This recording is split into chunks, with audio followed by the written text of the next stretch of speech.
Усім прывітанне, з вами Зміцер Лукашук, і мы як звычайна абмяркоўваем падзею Беларусі і за яе межамі. Абмяркоўваем мы як ўжо рэгулярна ў гэты дзень і ў гэты час з эксперткай па міжнароднай палітыцы Розай Турарбекавай. Добрый дзень, спадарыня Роза.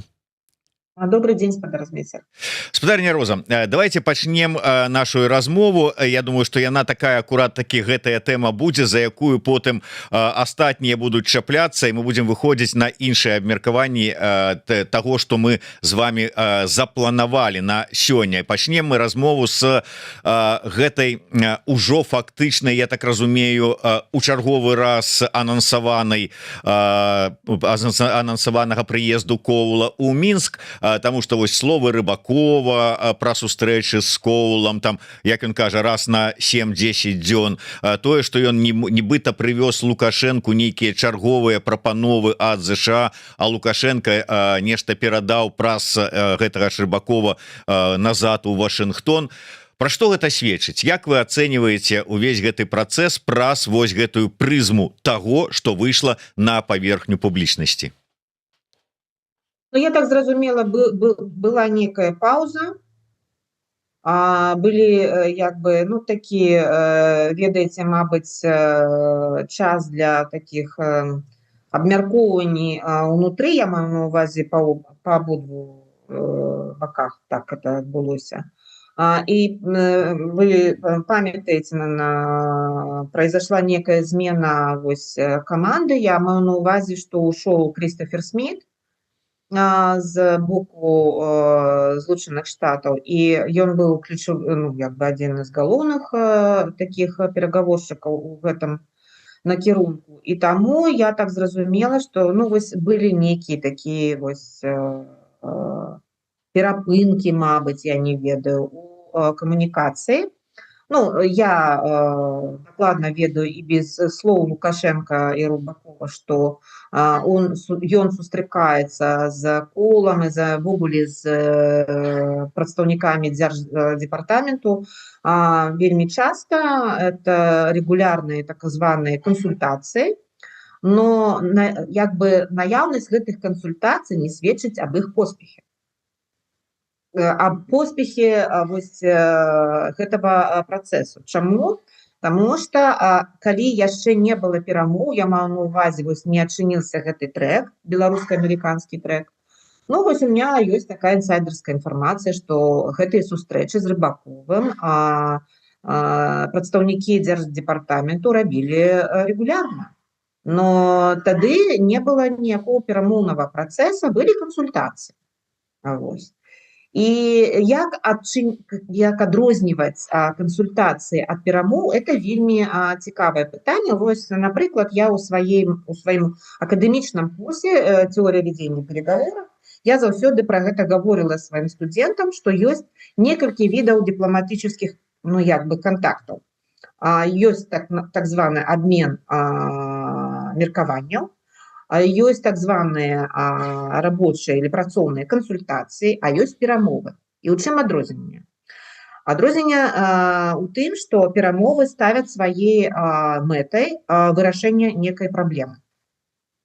І вось тое, што мы з вами бачылі апошні год, былі перамовы, таму што мы бачылі нейкія вынікі, мы бачылі вось абмен саступкамі і гэтак далей.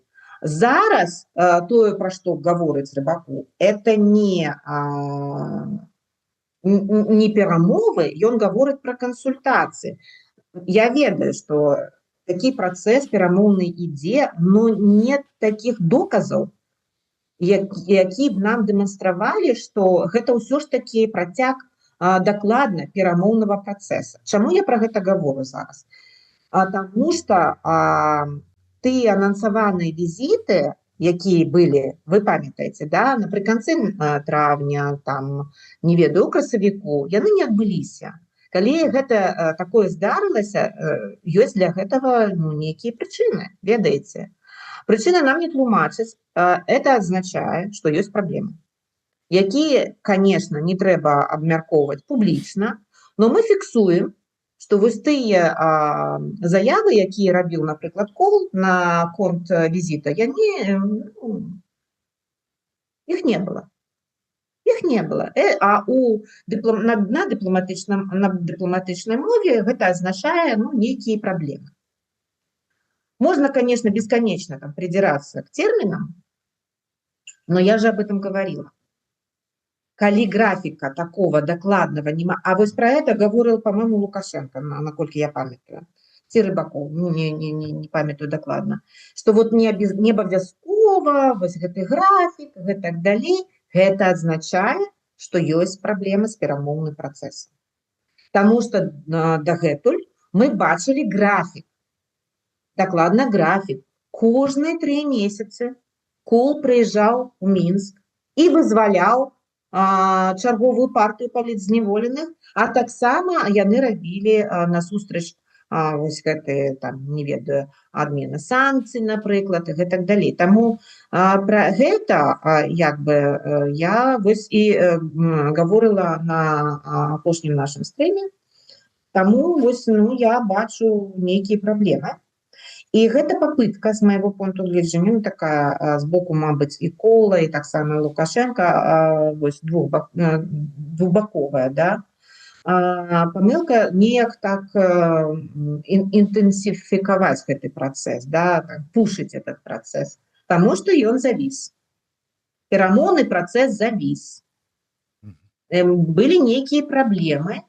Не трэба ўсё ж таки, у таких ружовых, ведаеце, колерах гэта аналізаваць, трэба ўсё ж таки глядзець, такими трезвым, з майго пункту гледжання, трэба ўсё ж таки реально ацэньваць эту ситуацию. Таму вось ёсць такія праблемы. Это добрый знак. Я маю на увазе тое, што зараз ідзе абмен вось гэтымі, не ведаю, там, письмами какими-то, да, недзе там про саступки, ці прапановы, ці нешта. Такое, есть проблема, и эта проблема уже відавочна. Але, спадарня Роза, вот мы неяк з вами говорили про тое, что в прынцыпе такого кшталту перамовы яны вядуцца ў цішыні і звычайна не публічна, і толькі калі уже нешта здараецца, дамоўленасці конкретныя дасягнутыя, тады штосьці ў публічную прастору выплывае, як былі з папярэднімі прыездамі Коула. Нейкія перамовы шлі, пра што шлі, что, як, нічога не вядома. Толькі калі ўжо Кол ехаў у Мінск, нам про гэта станавілася вядома. Дакладней, можа, ўжо як у Вільню прыехаў, тады нешта станавілася. У дадзеным выпадку нешта Рыбакоў прывёз, як-то былі сфармуляваныя чарговыя пэўныя прапановы з боку ЗША. У адказ Лукашенко даў адпаведныя даручэнні тым структурам, якія займаюцца рэалізацыяй гэтых прапаноў. І назваў, што абставіны, што складваюцца з ЗША, увогуле перспектывы беларуска-амерыканскіх стасункаў неблагімі. То бок гэта пра што нам кажуць, што вось сапраўды нейкага ўзроўню тыя вот непублічныя перамовы дасягнулі і зараз будзе ўжо тое, што нам хочуць паказаць, ці гэта просто зразумелі, што неяк завіслі гэтыя перамовы, неякіх трэба штурхануць, каб яны пачаліся, новае жыццё ім надаць, і таму выйшлі ў публіку, у публічнасць, каб вот, как бы зрабіць нейкія закіды і такім чынам сказаць, давайте ўжо там, давайте вот нешта ўжо ўсё ж таки перамаўляцца далей. Вот што за гэтым стаіць? Я не ведаю докладно, что там здарылось за кулисами, но я так зразумела, это моя гипотеза, у тым, что это ўсё ж таки такая попытка это все пушить. Потому что, мабыць, ёсць праблема з прыцягваннем увагі з боку Трампа, напрыклад. Вось, мабыць, ёсць нейкія заўвагі з амерыканскага боку, таму што яны ўсё ж таки аддалі вельмі такія важныя санкцыі, і зараз у них, мабыць, ёсць некая не крызіс, но дефіцыт, да, у гэтым сэнсе. З другого боку, напрыклад, тое, што прапануе Лукашенко, мабыць, яны незадаволеныя. Вось некае непаразуменне ўсё ж таки ёсць. Ёсць, і это было Не ведаю, як по-беларуску, по-расейску это было закономерно. Чаму я растлумачу зараз? Таму што я ўсё ж таки думала пра тое, што вось напрыканцы гэтага перамоўнага працэса амерыканцы былі павінны прапанаваць адмену самых такіх, ведаеце, вырашальных санкцый. А яны это зрабілі, як бы посередине этого процесса. Конечно, они в обмен за это смогли вытащить людей, знаковые фигуры, я маю на увазе Колесникову, Виктора Бабарика, но это не вырашила усей этой проблемы. И тому, с моего пункту гледжання, все ж таки перамоўны працэс с американского боку, ён быў такі разлічаны на эффекты, на эту медыйнасць, на тое, каб нешта такое показать. Это было відавочна, что они освободили там Бабарика, Колесникову, вывезли их, этот процесс вывоза, через Украину мы все видели.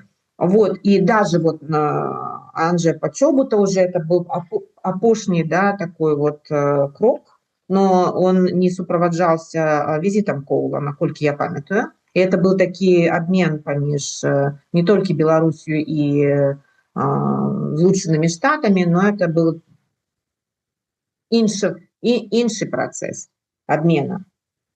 Тому я хотела б казаць наступнае, што гэта сітуацыйная стратэгія, якую дэманстравалі Злучаныя Штаты, яна принесла свои вынікі з аднаго боку, з другого боку. Тое, што зараз адбываецца, это таксама вынік гэтай сітуацыйнай стратэгіі.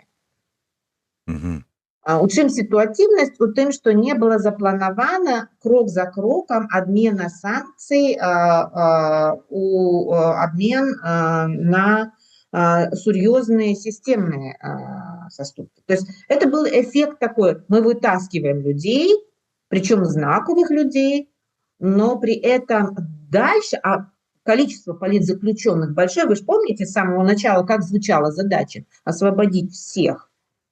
И даже если мы с вами имеем в виду официальную статистику весны, то освобождено меньше половины. Меньше половины. И ни одна из, извините за выражение, партий, освобожденных политзаключенных не была слишком большой. Такой, которая бы свидетельствовала о политических изменениях и сдвигах. Я вам уже говорила, то есть это не была масштабная амнистия, например, или освобождение сразу, я не знаю, основного числа политзаключенных, хотя бы 500 человек за один раз. Это было по-другому все. Это были определенные успехи американской дипломатии, но демонстрировался ситуативный подход. И сейчас, с моей точки зрения, это такая отчасти тупиковая ситуация. Почему? Лукашенко хочет продолжения. Американцы тоже хотят продолжения, они хотят добиться от него максимальных уступок, причем эффектно. Но получается так, что пакет взаимных уступок, он не соответствует друг другу. Почему? Еще раз повторюсь, потому что самые такие решающие санкции, самые интересные для Минска, они фактически были отменены. Но Минску от отмены этих санкций тоже не сильно облегчили им задачу. Потому что здесь есть еще и проблема восприятия, ошибка восприятия у Лукашенко, про которую все эксперты говорят. Лукашенко надеялся, что Вашингтон выполняет все еще роль обкома, который может сказать Европейскому Союзу: надо сделать то-то, Европейский Союз возьмет под козырек, и отмена санкций произойдет в том числе и со стороны Европы. Но изменяющаяся система международных отношений, в том числе и отношения между США и Европой, не были таким образом учтены. Лукашенко рассчитывал на то, что Трамп сильный человек, и он может добиться всего чего угодно. Но вопрос в том, во-первых, может ли Трамп добиться всего, чего он хочет? Во-вторых, хочет ли Трамп этого? У Трампа сейчас совсем другие проблемы и задачи. А Беларусь ушла на третий план, как я об этом уже и говорила. Вот это, то, что мы с вами сейчас наблюдаем, это попытка все-таки вывести белорусскую повестку хотя бы с 3-го места на 2-е. Хотя бы. Уже не говоря о том, что вы видите, это так или иначе сопровождается попытками реанимировать переговорный процесс по Украине. И тут более или менее, да, так можно и вписаться. Но этот переговорный процесс по Украине на сегодняшний день, он не реанимируется так быстро. Там тоже очень большие сложности. Поэтому здесь, конечно, для Лукашенко сложилась такая ситуация не очень хорошая, но он старается как может. Видите, он там выдавливал из себя, что как он относится к Трампу и к его политике, к его администрации, к Колу. Что-то он там про жену не то ляпнул, если вы памятаете. Не надо было вообще, ну, не выдержал, наверное. Ждет, ожидает, видимо. И у Рыбакова было такое лицо, что, конечно, его посылали на очень сложное задание. Это было видно. Посмотрим, что будет дальше. В целом мы все заинтересованы в том, чтобы эти переговоры продолжались. Мы заинтересованы в том, чтобы людей освобождали. Вопрос, как их будут освобождать, сколько, под какие условия. А самое главное, я думаю, что администрация Трампа в лице Коула ставит задачу, чтобы не было новых политзаключенных. Отсюда на сегодняшний день буквально скрываются все репрессии. Да? Это скрытие картинки. И создается впечатление, мы с вами видим, что делает управление, да, управление по делам иностранцев, да, по-моему, так называется. В Польше это государственная служба. Вот они делают такие выводы. Это мы с вами можем оценить, насколько это выглядит теперь со стороны. Но мы-то с вами знаем, что репрессии не останавливаются. Но они пытаются изобразить, что в стране ситуация стабилизировалась и репрессий стало меньше. Для кого они это делают? Для нас? Нет.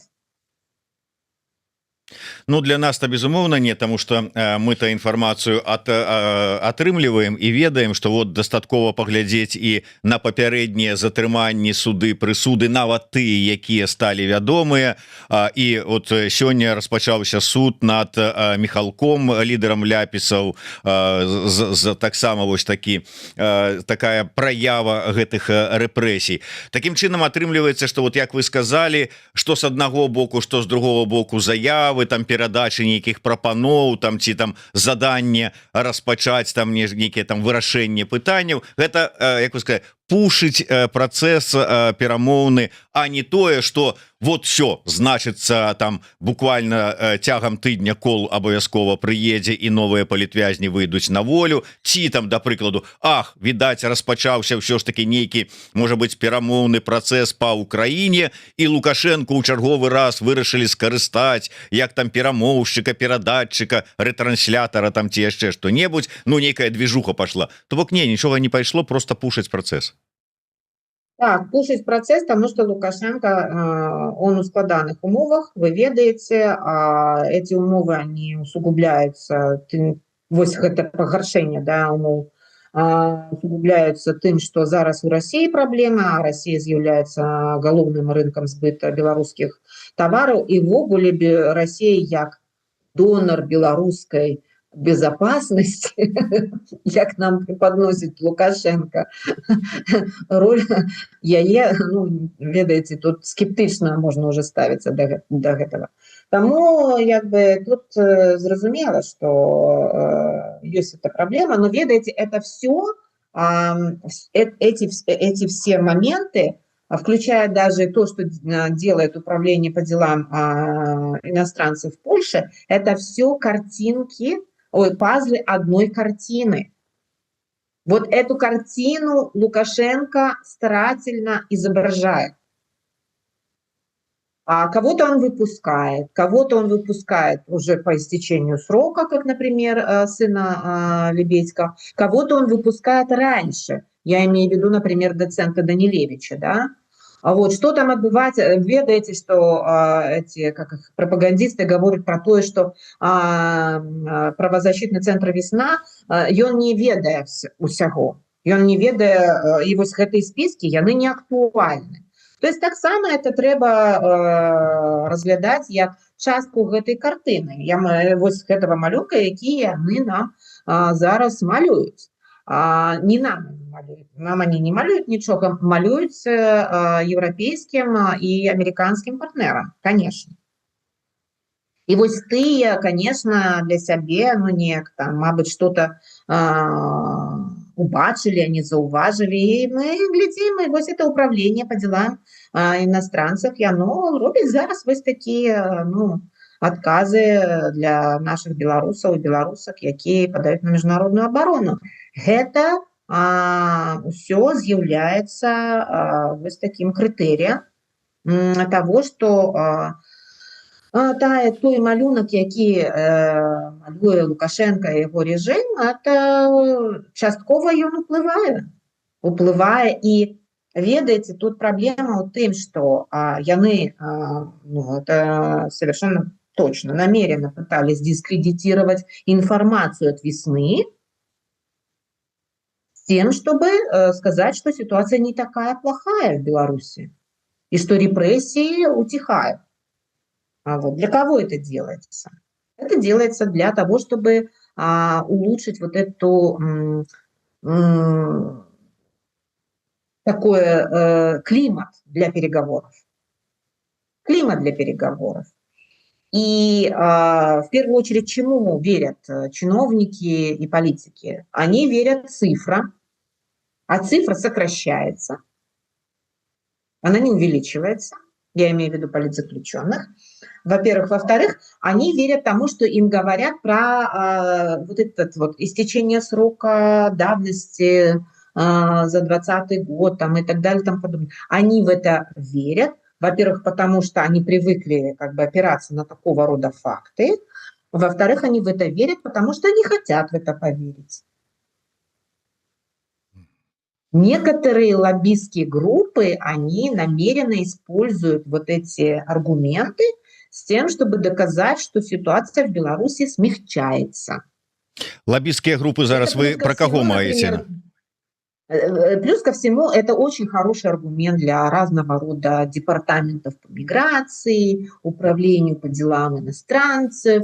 Очень хорошо укладывается в нарратив правых популистов, которые как бы используют или наоборот разжигают общественное мнение, антимиграционные настроения. Понимаете, все это надо учитывать. Внутреннюю повестку в европейских странах, международную повестку, там, стремление к миру, потому что не вытягивают, потому что смотрят на свои бюджеты, вот, больше сейчас уделяют внимание обороне, меньше разного рода социальным вопросам там, и так далее и тому подобное. И надо это иметь в виду, какие политические тренды на сегодняшний день в Европе. Они в первую очередь диктуются настроениями избирателей. А настроения избирателя, в свою очередь, хорошо сейчас манипулируются. Вы знаете, как и кем. Это помимо. Да. Вось, дарэчы, я хацеў бы наўздагон, гэта дыскусія такая, якая атрымалася, ну, завочная дыскусія паміж паміж Калеснікавай і да, і вот наколькі я разумею, вы таксама там дзесьці ў пэўным сэнсе далучыліся да выказалі сваё меркаванне, але на чыім баку вы у дадзенай сітуацыі, і вот тое, што Калеснікава з такімі тэзісамі выступае на такім, скажем, прадстаўнічым мерапрыемстве, як адкрыццё фестываля у Зальцбургу, гэта таксама вот как бы такая лоббистская группа, про якую вы казалі? Я бы не разглядала демократичные силы як лоббистскую группу, прямо такую, прямо уплывовую. У данном выпадку я маю на увазе уплыв наших демократичных сил, он зменшаецца. Усіх, не толькі там Светланы Ціхановскай. Это по-перше. По-другое, датычна гэтай дыскусіі, вы меня як бы пытаеце на яком вы баку, не на яком я баку. Саму я яшчэ хочу подкрэсліць. Мнение, которое было высказано экспертом по международной политике Павлом Слюкиным. Ён, и я долучаюсь, ён меркуе, што гэта дилемма ложная. Тут питание не о перамовах з рэжымам, не о дыялогі з рэжымам, і нават не о санкциях. Тут питание цены, кошта. Что на что меняем? Тому тут может быть больше жесткая позиция, меньше жесткая позиция. Но это преподносить как дилемму, как дихотомию, вот с его точки зрения, это ложная дихотомия. И я с ним согласна. Это политизированная ситуация, причем политизирована не совсем разумно. Особенно учитывая то, что мы, в принципе, так или иначе выступаем, у нас интерес один. Мы все выступаем за освобождение политзаключенных. Кто выступает против? Мы все выступаем за прекращение репрессий. Кто против? Вопрос. У меня вопрос к аудитории. Кто против этого? Из демократических сил, естественно. Я не про силовиков спрашиваю. Мы все с вами за то, чтобы Беларусь все-таки стала свободной страной, демократической и развивалась цивилизованно, как европейская страна. Против. Вопрос в том, что вот это противопоставление было, ну, по всей вероятности, исходя из слишком жесткой позиции одной стороны, желанием смягчить эту позицию другой стороны, и превратилось это в дихотомию. А с точки зрения экспертной, это не вопрос противопоставления переговоров тиску, это вопрос цены. И вот то, о чем я говорила про американцев, которые вели переговоры, да, и которые добивались определенных результатов, каждый раз они нам показывали стоимость, буквально, да, стоимость освобождения, стоимость вызова. Вывоза, извините меня, политзаключенных, или стоимость их освобождения и того, чтобы они остались внутри страны. Это всегда вопрос стоимости. Там торг политзаключенными, да. Да. А теория торга и как одного из способов ведения переговоров является основной в международных отношениях. Основной. Вот, вопрос цены. И вот тут я как раз и говорю о том, что американцы, с моей точки зрения, немножко поспешили отменить те санкции, в которых была заинтересована власть, режим, в обмен на освобождение знаковых политзаключенных. Вопрос цены. Была она адекватна или нет? И вот сейчас, когда переговорный процесс буксует, как раз именно это и показывает, что это всегда вопрос цены. И вопрос, что мы можем там, я не знаю, что они могут предложить, что мы можем предложить, что американцы могут предложить. И этот пакет взаимных уступок, будет ли он соответствовать и адекватно друг другу. Вот и в дипломатии это так, когда мы с вами опускаем эмоции, политизацию, там, лозунги, вот про то, о чем говорила Наталья Гулина, да, про лозунги. И когда мы опускаем лозунги и думаем аналитично и экспертно, в таком случае картина достаточно ясная. Это вопрос цены. И теперь вопрос, откуда брать эту цену. Есть ли она? В чем она заключается? На что Лукашенко купится? На что купятся американцы? Вот о чем идет речь. Если уж совсем не быть человеком, а быть таким, знаете, А у вас есть отказ на гэтае пытанне? Я склоняюсь к тому, что они поспешили с отменой некоторых санкций. Я представляла себе, я говорила об этом, я представляла себе этот процесс немножко иначе. Я считала, что вот ту цену, которую они предложили за знаковых политзаключенных, эта цена была, конечно, возможно, адекватная, но это тот был козырь, который, может быть, стоило бы припасти напоследок. Я не ведаю, які ще там карты засталіся у американского боку. Наверное, какие-то остались. Потому что Кол, как опытный переговорщик, бизнес-переговорщик в первую очередь, он, видимо, Лукашенко смог зацепить. Он же про это буквально сам говорил, да? Вот. И, видимо, крючок работает, судя по тому, что он не приезжает и не приезжает. И не приезжает, и не приезжает. И Лукашенко уже волнуется, переживает, что переговорный процесс может приостановиться. А вот как раз именно в этот момент ему очень нужна поддержка американской стороны. Именно сегодня, именно в глазах Украины уже, даже не только России. И, может быть, просто ценность этого переговорного процесса сама по себе является картой. Понимаете, не только санкции, не только визит, но и продолжение этого переговорного процесса для выстраивания более сбалансированной внешней политики является сама по себе ценностью. Ведь не только мы следим за тем, что Коул не приехал. В Москве следят, в Пекине следят, в Киеве следят. А Зеленский вчера с Трампом встретился. И переговоры у них прошли, как там описывал Дональд Трамп, очень хорошо. І паралельна офіс прэзідэнта Украіны накіраваў запыт генпракурору Украіны з просьбай разгледзець пытанне аб магчымасці распачатку крымінальнай справы ў дачыненні да Лукашэнкі. Это, конечно, это еще одна карта, которую будут давить. Тихановская тоже была картой, простите, которая давит. Теперь это вот давят.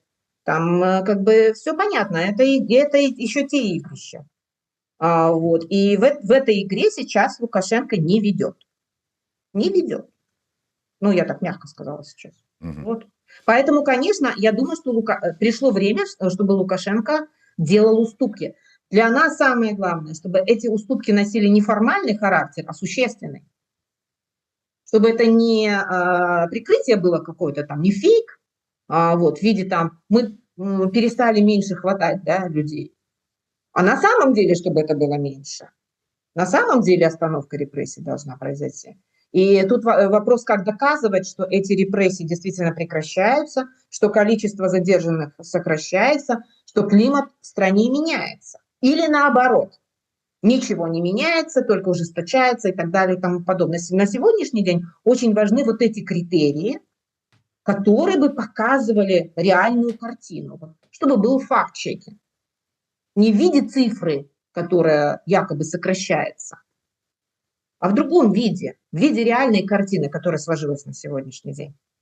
Потому что за сокращение этой цифры американцы уже заплатили, но от этого режим не изменился.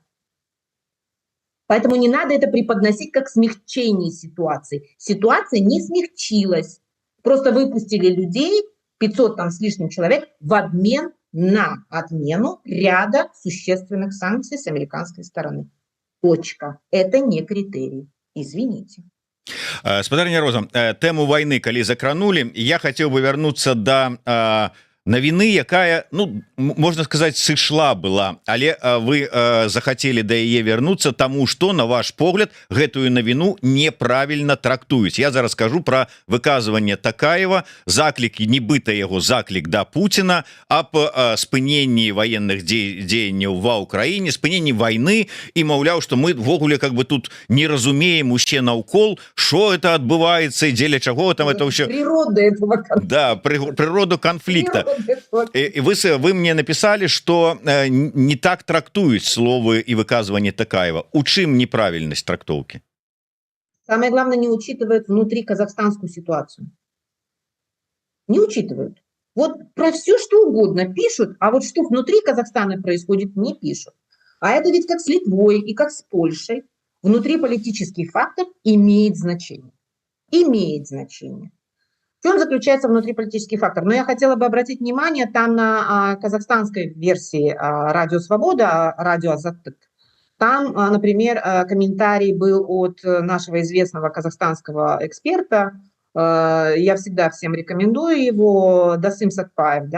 Досым, он, например, в принципе, он близок к тому, что я думаю. Обратите внимание, белорусская аудитория и украинская аудитория меньше обращает на это внимание. Понятно, у каждого своя повестка. Обратите внимание, в последнее время участились вот эти учащенные атаки на инфраструктуру, в том числе, инфраструктуру по транспортировке нефти со стороны ВСУ в сторону России, так или иначе затрагивают и казахстанские интересы. Почему? потому что там несколько недель тому назад был нанесен в том числе удар по КТК. Объясню, это Каспийский трубопроводный консорциум, который является основным каналом вывоза казахской нефти из Казахстана через Новороссийск. Да-да, теперь вы начинаете понимать, в чем дело, да? Причем как бы украинская сторона отрицала свою причастность к этому. Ну, естественно, российская сторона говорила, что это все сделали украинцы.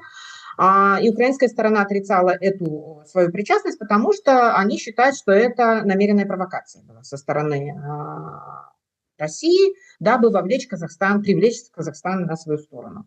Ну, не берусь судить, пусть там как бы разбираются, там специалисты, если возможно это вообще в принципе. Вот. Вопрос заключается в следующем. На тот момент основная мощность экспорта казахской нефти была остановлена. Для внутри казахстанской ситуации, извините, это очень тяжелая ситуация, особенно учитывая, что доходная часть бюджета Казахстана на сегодняшний день сокращается. Как вы знаете, Токаев только что недавно переутвердил Конституцию под себя, но он же еще не прошел через эту процедуру продления полномочий. Ему надо обеспечить более или менее социальную стабильность, ну, в том виде, в котором она сегодня существует. То есть у Казахстана есть своя внутриполитическая адженда, которая диктует необходимость прекращения войны. Это первое. Второе. Тот фактор, на который пока никто не обращает внимания, я надеюсь, что казахские эксперты рано или поздно начнут об этом говорить, это введение Каспийского моря в возможный театр военных действий. Вы помните, что был нанесен удар по иранскому судну или что-то такое было в Каспийском море, да? Каспий становится время от времени объектом нападения, что там северная часть Каспия – это Россия, там же нефтяные всякие разные могут быть предприятия.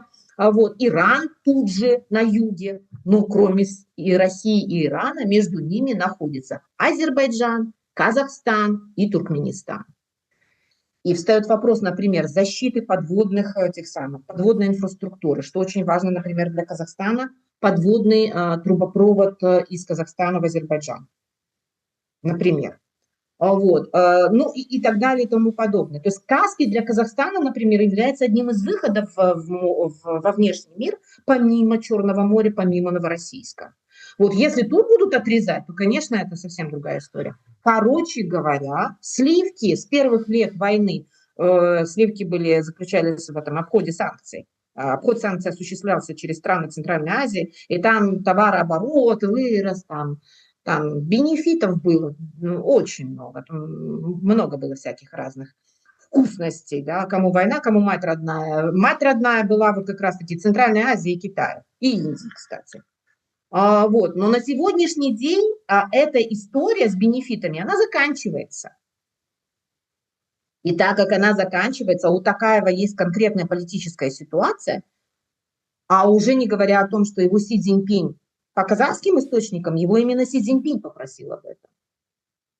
Не знаю, верить этому или нет, но это похоже на правду. Это похоже на правду, потому что между Токаевым и другом Си сложились очень теплые отношения, по-настоящему теплые отношения.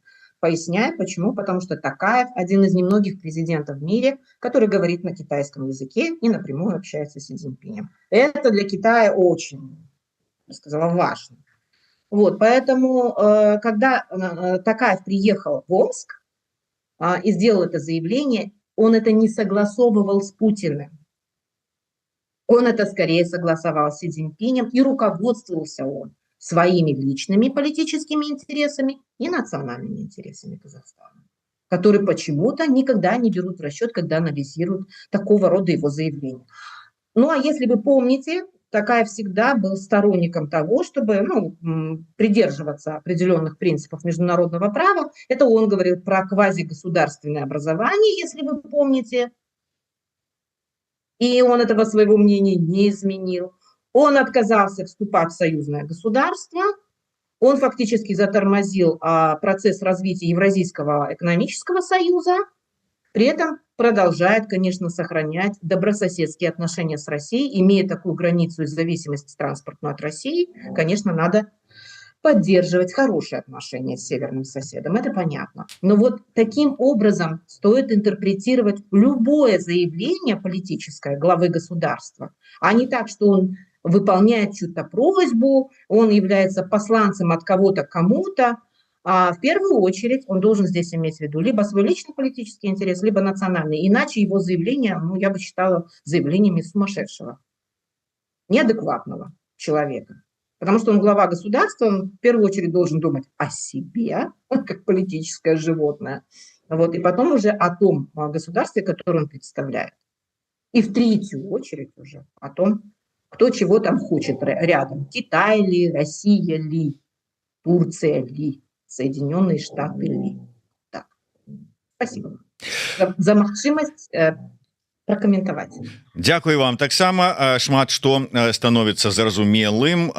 Да, сапраўды транзіт нафты і іншыя такія смакоткі, яны вельмі важныя для Казахстана ў гэтай сітуацыі. На завяршэнне я хацеў бы вось яшчэ одну тэму закрануць пра вебінар, які учора праходзіў, у якім вы таксама бралі ўдзел, сумесны з украінцамі, пра балтыйскае чарнаморскае вымярэнне рэгіянальнай бяспекі і роль Беларусі у ёй, у гэтай рэгіянальнай бяспецы. Акурат такі да гэтага учорашнія словы міністра замежных спраў Польшчы Сікорскага, які сказаў пра тое, што яны ну как бы назіраюць за разглядаюць верагоднасць і магчымасць нападу з тэрыторыі Беларусі альбо на Украіну, альбо на нейкія суседнія еўрапейскія краіны. Польшчу найперш, безумоўна, для Сікорскага важна, і сказаў пра магчымы, ну немагчымы, а калі такое адбудзецца, то будзе жорсткі адказ з боку НАТО па Беларусі. Хто б гэты напад не зрабіў, расіяне, там ССО с алкабатальёнамі лукашэнкаўскімі сумеснымі, але па Беларусі гэты будзе адказ, калі гэта будзе з тэрыторыі Беларусі. Так вось, пра гэты вебінар, пра гэтую рэгіянальную бяспеку і ролю Беларусі ў ёй, калі ласка. Видите, это уже у нас, это такой большой проект. Партнерами проекта выступают фонд Конрада Аденауэра, украинская призма, вам известная, и мною так тоже инициирован этот проект, серия вебинаров, который в основном рассматривает белорусско-украинские отношения, в основном, конечно, в сфере безопасности. Это понятно, и мы рассматриваем этот вопрос исторически, и, конечно, рассматриваем этот вопрос, то, что происходит сейчас, конъюнктурно, и рассматриваем этот вопрос на будущее. Почему? Потому что, ну, вы знаете, что как бы судьба Беларуси и Украины трагически взаимосвязана, не только в положительном, но и в негативном смысле. Я вот имею в виду 22 год.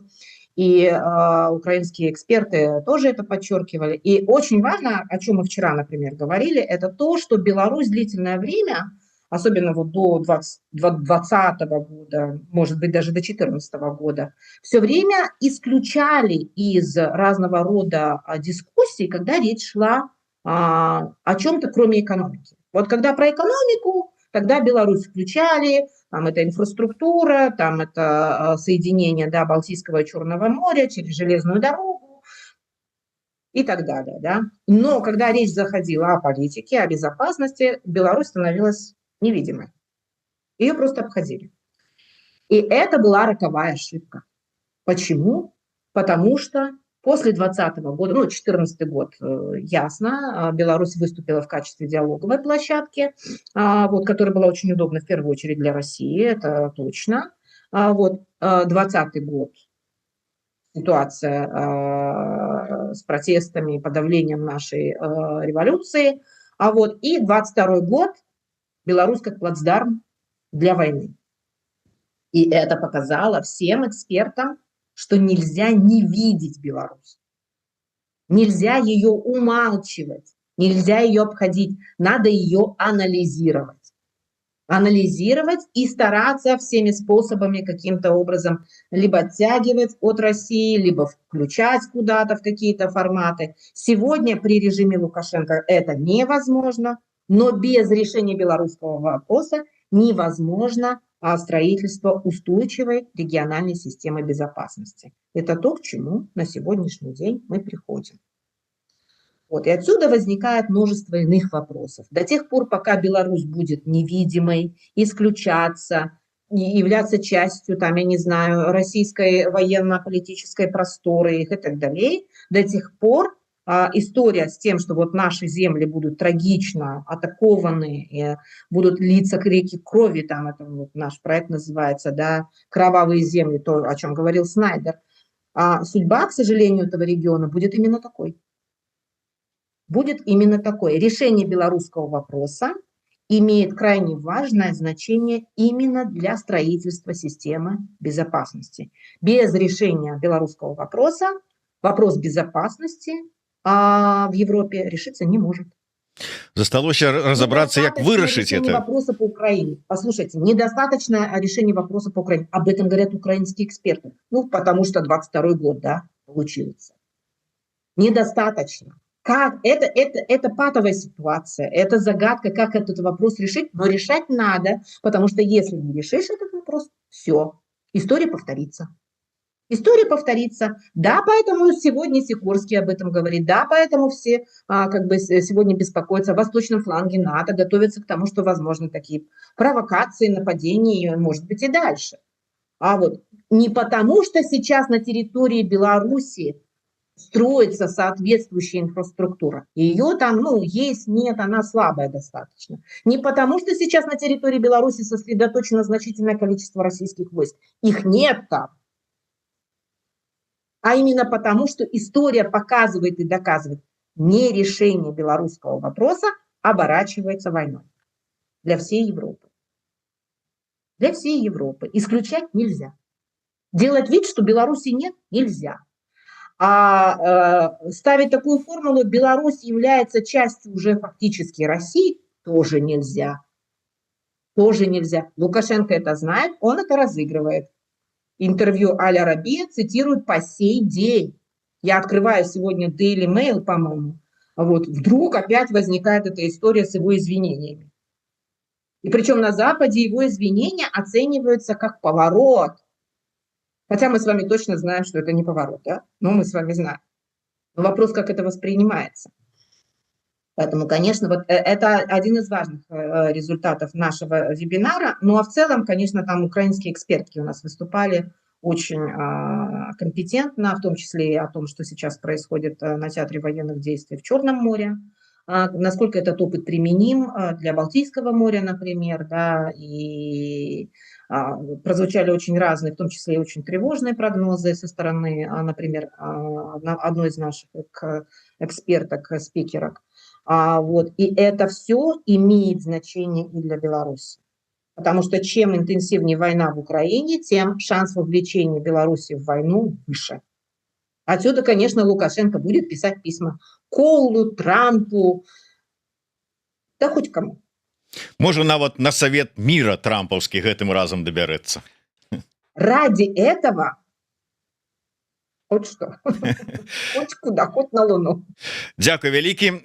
Шмат тэм засталося яшчэ не прагавораных, бо з вами заўсёды і ўсё цікава абмяркоўваць.